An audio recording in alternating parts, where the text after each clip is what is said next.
The summer of 1891 settled over Alabama like a fever. The air held its breath, thick with the scent of iron and cotton dust. The sky a flat sheet of light that never seemed to fade. At the far edge of town stood a church, white once, but now blistered and dull, its steeple leaning like a weary man. Inside, the candles quivered though there was no wind, their wax dripping in slow.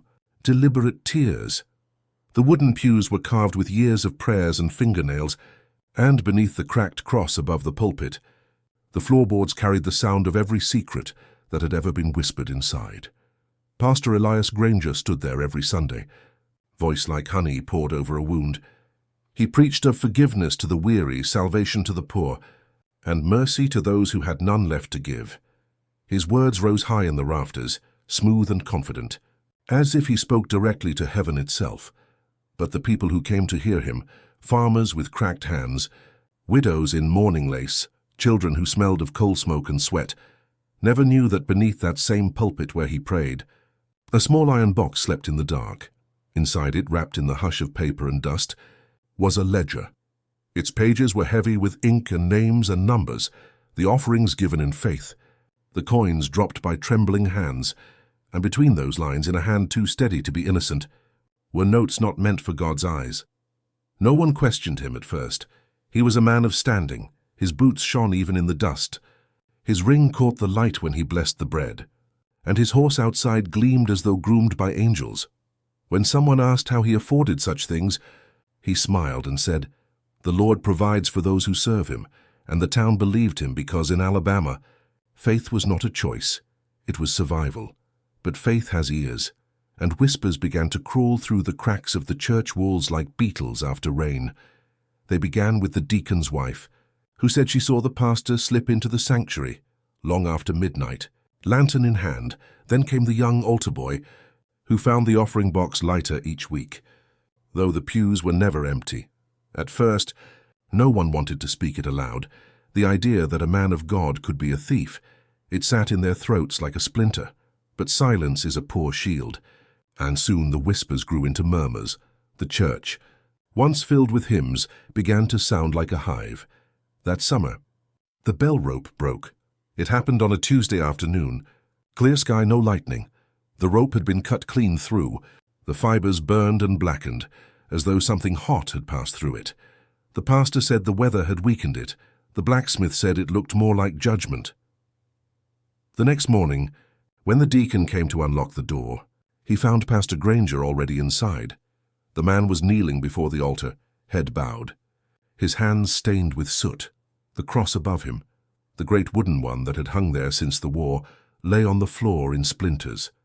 The smell of smoke hung in the air, though nothing else burned. Granger said it fell in the night, said he'd woken to the sound of something heavy collapsing, as if the building itself had sighed. When he came to pray, he said, he felt watched. He said the darkness had eyes. The congregation nodded when he told the story, for the South knew how to respect fear dressed as faith, but some of them noticed the way his voice shook, how his hands trembled even when folded in prayer. By August, the ledger beneath the pulpit had grown heavier. He counted and recounted the numbers, each page like a weight pressed against his chest. He started writing scripture in the margins, half-remembered verses about sin and forgiveness.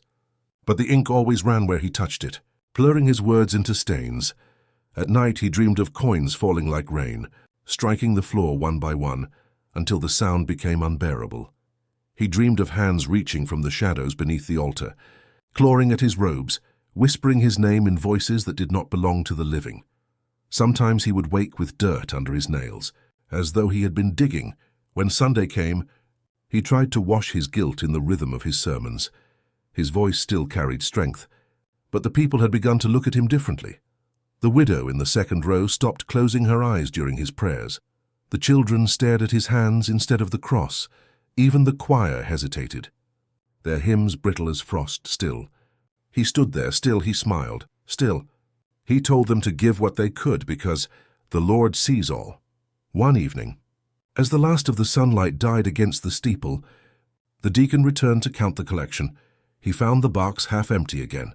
When he lifted it, something metallic clinked beneath the floor a loose board shifted just enough to show the corner of that iron box, the one no one had ever seen before.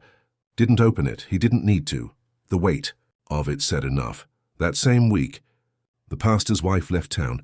No one saw her go, but the neighbors found her wedding ring on the windowsill and a note that said only, "The cross fell again." The following Sunday, the church was packed. Word of miracles travels faster than truth. The people came to see the fallen cross, to touch what they thought was holy. But when they entered, the air was wrong, thick and cold even in the heat. The candles sputtered though no draught moved. And there, before the altar, was the pastor again, his hands streaked black, his eyes unfocused. He told them the cross had fallen twice now, said it groaned as it fell, like a tree too tired to stand. He said he'd tried to lift it back, but his hands burned where he touched it. They looked, and it was true. The wood was scorched, blackened at the edges as if by fire, though the floor beneath it remained untouched. That night, the town couldn't sleep. Some said the cross had been struck by lightning. Others whispered that it wasn't lightning at all, that it was the Lord himself reaching down to take back his name. The next morning, a smell of smoke rose again from the church, though no fire burned. The windows fogged as if from within. When they opened the doors, they found the pastor kneeling just as before, head bowed, hands raw and blistered, whispering prayers no one could understand. Behind him, the cross stood upright again, clean, unburned, gleaming in the dim light like something reborn. He said he hadn't touched it. That night, no one rang the bell, no one walked past the church, but if you stood far enough away you could see a glow in the windows, faint as dying embers. Some said it was candlelight, others said it was the cross burning from the inside out. The ledger remained locked beneath the pulpit, its key never found. And in the weeks that followed, people began to forget or pretended to. The pastor preached again, quieter now, his voice slow and careful, each word like a man testing the floor before he steps. The congregation nodded and prayed, but no one looked directly at the cross anymore. Years later, when the church fell to ruin, they said the first sin that built it had never left, that it had only changed shape, from greed to fear, from guilt to silence, and when the wind moved through the empty nave, it sounded almost like a man's laughter, the kind that begins in pride and ends in prayer. Some names only find peace once the truth is spoken. The sin did not arrive all at once. It came quietly, like a hand closing a door at midnight. Pastor Elias Granger learned how to steal the way a man learns to pray, through repetition. A coin on Monday, $1 on Friday, a promise whispered to himself that God would forgive him before the world ever knew. He told himself he wasn't stealing, only borrowing. From faith, borrowing from trust, borrowing. From those who owed him reverence. He had stood at the pulpit so long that his reflection in the polished wood looked more like a saint than a man. And saints, he thought, were owed certain liberties. Each coin that vanished felt small, harmless like a secret between him and heaven. But secrets, like rot, spread in the dark where no one dares to look. He began to grow accustomed to the sound of money. It spoke to him, the small clink of silver at the bottom of the box, the whisper of folded bills pressed tight together. It was not greed that pulled him deeper. Not at first. It was the thrill of control, the feeling of choosing when to take and when to give. He liked that the town trusted him. He liked that no one looked too closely. They believed his hands were clean, because he told them they were. His voice carried the weight of God's own rhythm, smooth, slow, confident, the kind of voice that could make a lie sound holy. Sunday after Sunday, he stood before the congregation, his words sweet and sure. Faith, he said, is the currency of heaven. The people nodded, not knowing that he had already traded theirs for his own comfort. His boots shone brighter now, the leather new and proud. His cuffs were pressed, his ring polished. He told his wife the Lord had blessed them for their labor. She smiled, half believing, half afraid not to, for in towns like theirs, doubt was more dangerous than sin. But God, if he was still watching, had grown quiet. The church began to turn on him. It started small, a candle that refused to stay lit, a hymn book that fell from the shelf when no one touched it. The Bible he left open on the pulpit was damp one morning, its pages swollen and stuck together like flesh around a wound. He tried to dry it near the window, But the air inside the sanctuary felt thick, unwilling to carry light. Even the dust moved slower there. When he preached, the congregation began to falter. The choir forgot their harmonies, their voices losing the strength they once had. Sometimes, mid-song, someone's eyes would drift upward, drawn to the blackened cross behind him, the one he had burned and hung back himself. He'd polished it until the soot felt smooth beneath his hand, but something in its surface never healed. When morning light touched it, the wood glistened faintly, as though wet. The deacon called it oil from the polish. The widow who cleaned the church called it something else, the sweat of a cross that had seen too much sin, the four. Widow was the only one who stayed. Late to clean after evening prayer, she moved quietly, her broom scraping against the wooden floors in rhythm with her murmured hymns. One night, she stopped her sweeping when she heard the collection box rattle behind her. It was faint at first, a small shift, like coins settling after a long breath. She turned, expecting the wind. But the windows were still. The air was too thick for movement. Then she heard it again, a sound from inside the box, like someone whispering. She could not make out the words, but it was low and human. She ran home that night without finishing her cleaning. The next morning, she told the pastor what she'd heard. He smiled. Gentle but firm. Mice, he said, we'll set a trap. She nodded, but her eyes stayed wide. Mice, she knew, did not whisper prayers. They did not call a man's name in the dark. The days that followed were stranger still. Sometimes, when Elias entered the church, the air felt heavier, as if the space itself leaned toward him. His sermons came slower now, his thoughts catching on words that once came easily. He began to sweat under his collar.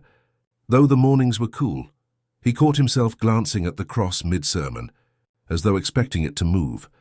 The smell of wax filled his lungs, sweet and choking, and yet he kept taking. The sin had become habit, a rhythm he could no longer resist. He justified it with new words, not borrowing now, but reallocation. He convinced himself he was saving the church from waste, from ignorance, from itself. When the railroad men came through town that summer, rough-handed and smelling of smoke, Elias saw in them an opportunity. He offered them the church's savings, saying he meant to invest it in a new bell, one that would call heaven itself to listen. The men took the money and left. The bell never arrived. That Sunday, he preached about generosity. Give freely, he told them, for the Lord blesses those who do not question his purpose. He smiled while saying it, hands folded over the Bible. No tremor, no blush, no shadow of shame. But the cross behind him seemed to lean forward in the flickering light, as if straining to hear the truth between his words. The air around it shimmered faintly. One of the choir girls said she felt something watching her from behind the wood. At home, his wife had stopped coming to church altogether. She said her health was poor, said the air in the chapel made her dizzy. But when Elias came home late from his sermon, she would not sit near him. She said his coat smelled of smoke. He laughed it off, though he smelled it too. It was the same scent that clung to the church after lightning storms, the scent of something burned but not consumed. At night, she said she could hear breathing through the walls, not the sound of the wind or the settling of wood, but something slower, deeper, almost human. She tried to pray, but every word felt heavier than the last.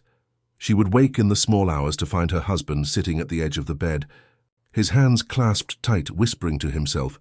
When she asked what he was saying, he told her it was scripture, but the words didn't sound like scripture, they sounded like bargaining. The church bell never returned to life. The rope hung limp, frayed where it had once burned through. Children dared each other to touch it and ran when they felt it sway without wind. The town spoke of miracles again, though the kind whispered at fences, not shouted from pews. They said the pastor was blessed, that the devil himself would not dare cross him. Others said the devil already had. Autumn came early that year. The fields failed, the river sank low and revealed the bones of things once hidden. In the evenings, the sound of frogs and crickets faded early, leaving the nights hollow and long. In the church, the damp grew thicker.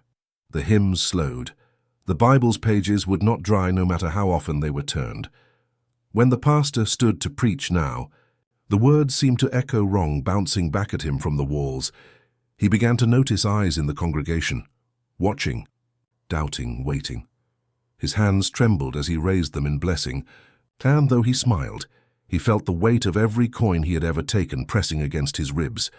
He thought of the ledger locked beneath the pulpit, its pages swollen with guilt. He thought of the burned cross. He thought of his wife's sleepless eyes. He prayed longer each night, though he no longer knew to whom. The air around him had changed. It no longer felt like grace. Sometimes when he walked past the cross, the shadows on the wall followed him even when he stopped. The candles flickered away from his face instead of toward it. By the time the leaves turned, the church had grown quiet, too quiet. Even the children stopped laughing.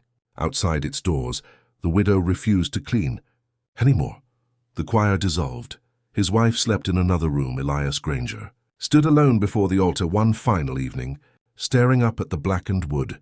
He thought he saw something move within its grain, a shimmer, a pulse.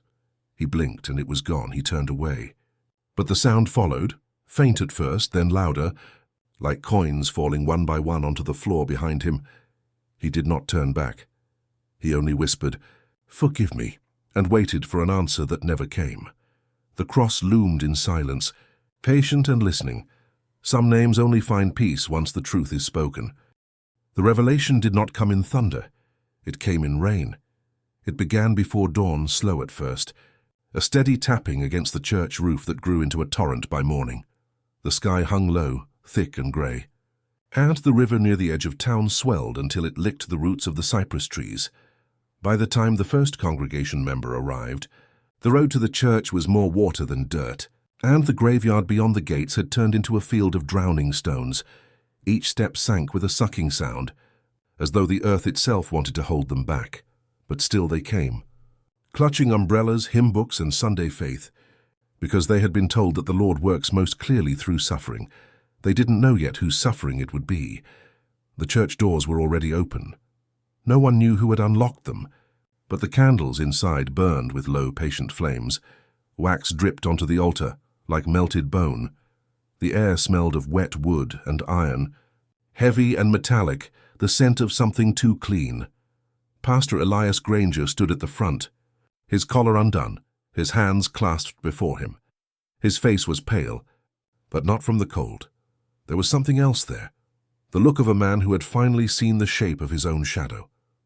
Behind him, the great cross hung like an accusation. Once white, later charred, it had turned overnight into something darker than both. Its wood shimmered with a wet sheen, though the candles were too far to touch it. When the light flickered, the surface rippled like oil. No one spoke. They only stared. The pastor's voice broke the silence, weak at first, like an echo from another room. He said he had sinned. He said he had stolen from their hands what they had given to God. A murmur moved through the crowd. Disbelief. Pity, fear, but no one interrupted. He said he had taken their offerings to build something greater, a steeple high enough to reach forgiveness. He had wanted to cleanse their poverty by raising his own glory. He said it softly. His eyes fixed on the floorboards.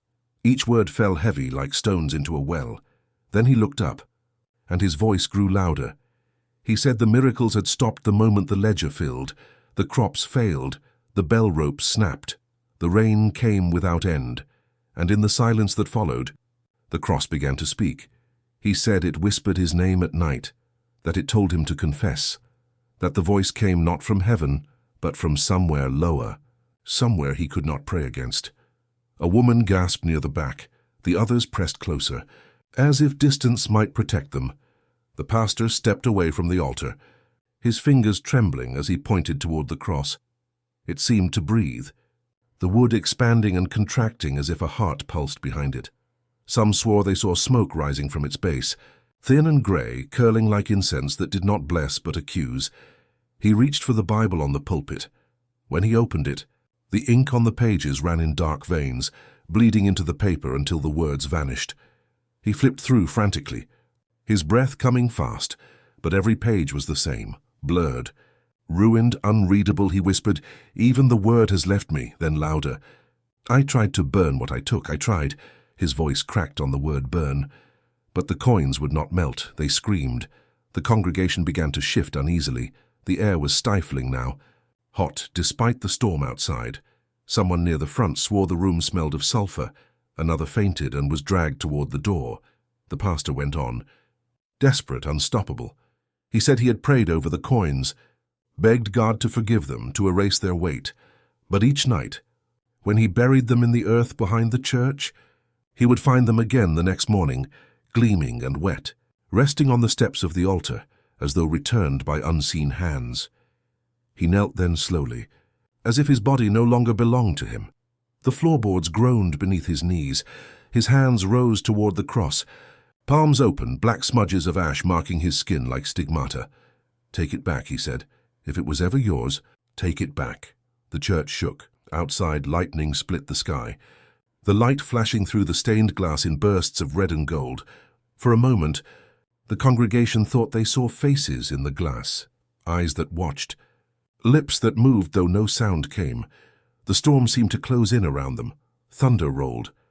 But it wasn't from the sky, it was from beneath, from the earth itself. Then came the sound, a low, groaning crack that silenced every breath. The cross behind him began to lean. Someone shouted for him to move, but he didn't. He only looked up at it, his face wet with rain or tears or both. The cross shuddered once, as though deciding, then fell forward. The impact split the altar in two, scattering candles, shards of glass, and burning wax across the floor. Smoke rose where the wood struck thick and black, swallowing the light. The congregation screamed and ran for the doors. In their rush, hymnals were crushed underfoot, and benches overturned. One man tripped and crawled through mud and rain to escape. Another looked back and swore he saw something standing where the cross had been, something tall and thin, with its head bowed, its arms stretched wide. When the doors slammed behind them, the sound echoed like a final amen. Outside, the rain washed over their faces, cold and clean, but no one spoke. They stood in the churchyard, soaked to the bone, waiting for someone to say it had all been a dream. But the sky offered no comfort. Inside, through the cracked door, they saw the faint flicker of firelight. The pastor was still kneeling, framed by the wreckage, his silhouette small against the fallen cross.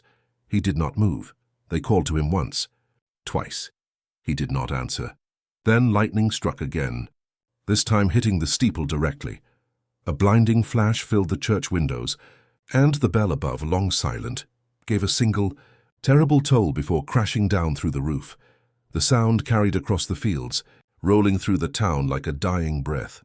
When the rain finally stopped, the church stood half-collapsed, its steeple split, its windows blown out. Smoke drifted from the roof like a soul unsure where to go. The townspeople waited until morning to return. By daylight, the cross lay blackened and broken across the altar. The floor beneath it was scorched, but nothing else had burned. The pastor was gone. Only the imprint of his knees remained in the soot. 2 dark hollows where he had knelt. The deacon said he must have fled. The widow said no man could run without leaving. Footprints. Others swore they saw his shadow in the smoke. When the lightning came, they buried the ruins, boarded the doors and told their children not to ask. But the town never forgot the sound of that single bell. For weeks after, people claimed they could smell smoke on their clothes after service in other churches. Some said the old church still stood in the rain, hidden by the mist, its cross gleaming black against the horizon. Travelers passing through sometimes heard faint singing carried by the wind, not joyful hymns, but low broken voices that echoed through the pines. Years later, when the town rebuilt the chapel on the same ground, they found something beneath the floor. Dozens of silver coins, tarnished but intact, melted together at their edges, as though burned by fire that refused to die. They left them buried. No one speaks the pastor's name aloud anymore. They say his spirit lingers in the storm, searching for the offering he could never return.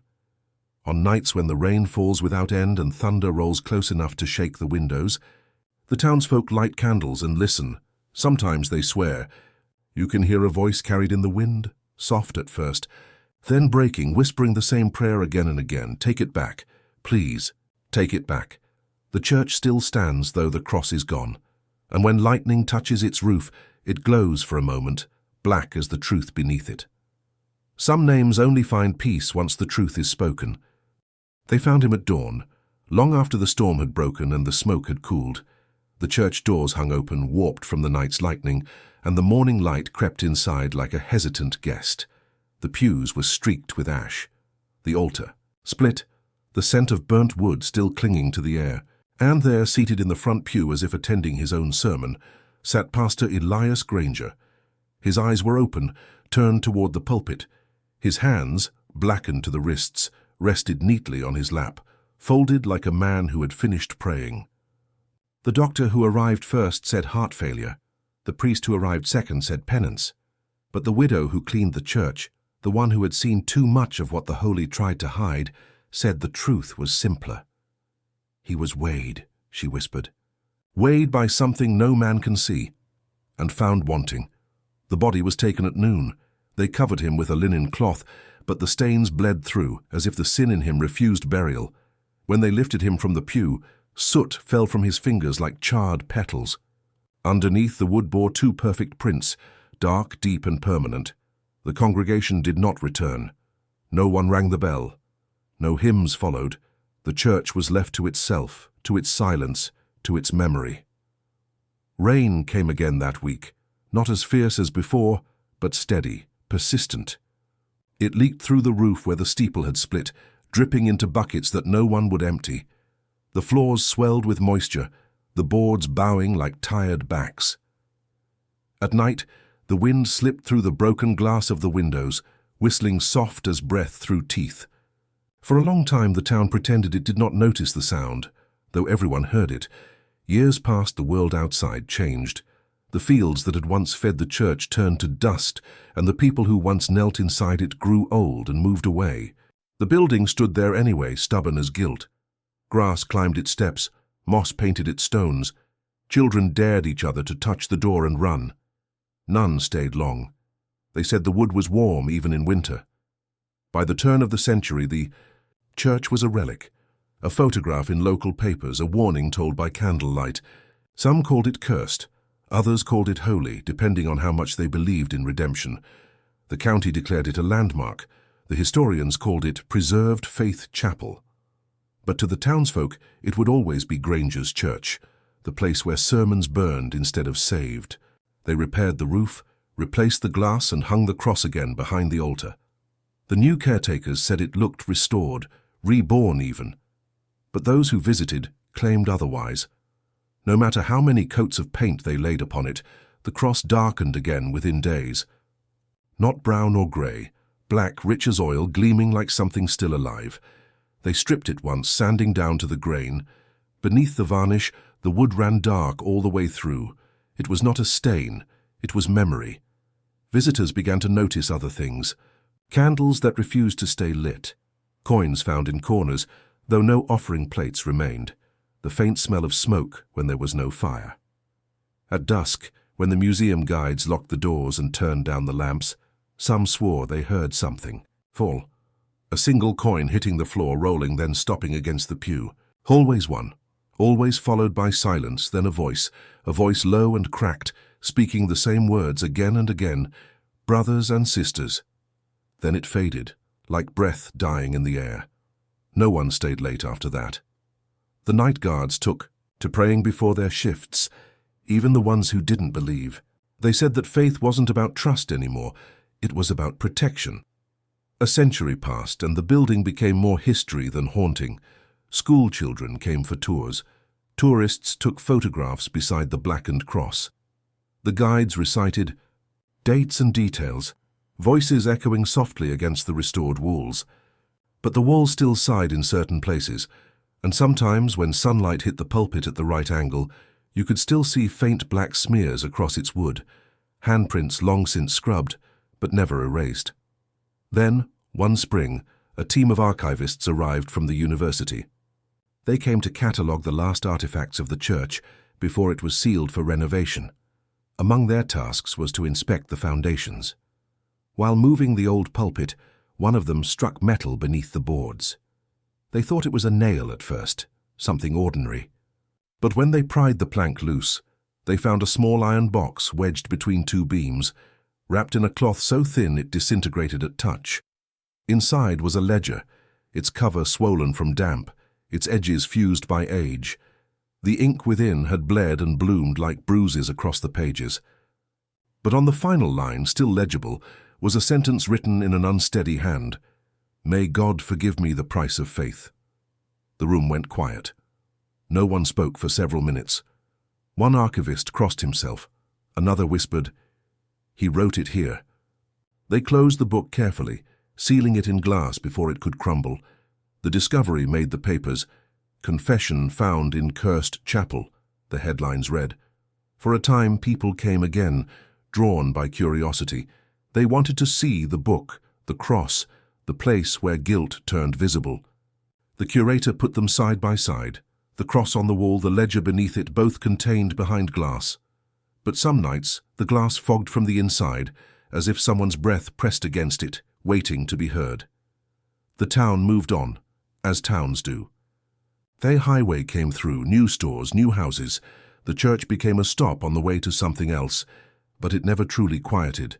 Those who worked there said the air inside never lost its heaviness. It still smelled faintly of smoke and candle wax. It still carried the taste of rain in the dust. One evening, a caretaker locked up alone. The lights flickered once, then steadied. As he turned the key, he heard a faint metallic sound behind him, the fall of something small against wood. He looked back. Nothing moved. He thought he saw a shadow shift near the altar, but it might have been his reflection in the glass. He left quickly, but when he returned the next morning, the door was already open. Inside, one coin sat on the floor beneath the cross. It was black, gleaming, warm to the touch. He told no one. The story was too familiar now, too worn from retelling. The ledger remained in its case, the words unchanged. "May God forgive me the price of faith." But forgiveness, it seemed, had never arrived. The black on the cross deepened each year, creeping up the walls like smoke searching for escape. When rain falls over that part of Alabama, the sound against the roof of the church is softer than elsewhere, as if the drops hesitate before touching it. Some say it's because of the angle of the tin. Others say the church still breathes, still waiting for an absolution that will not come. Sometimes travelers stop on the roadside at night, drawn by the faint glow through its stained glass. They say it looks like a fire still burning inside, though no one has lit a candle there in years. If they listen carefully, between the rolls of thunder they hear it. The distant toll of a bell that hasn't hung for a century, and a voice, faint, ragged, patient, reciting a sermon that never ends. And in that voice, there is neither damnation nor mercy. Only the weight of something unfinished. The ledger stays sealed in its glass case. The cross still hangs on the wall, and in the quiet, the air still smells faintly of smoke and offering. Some names only find peace when the truth is told.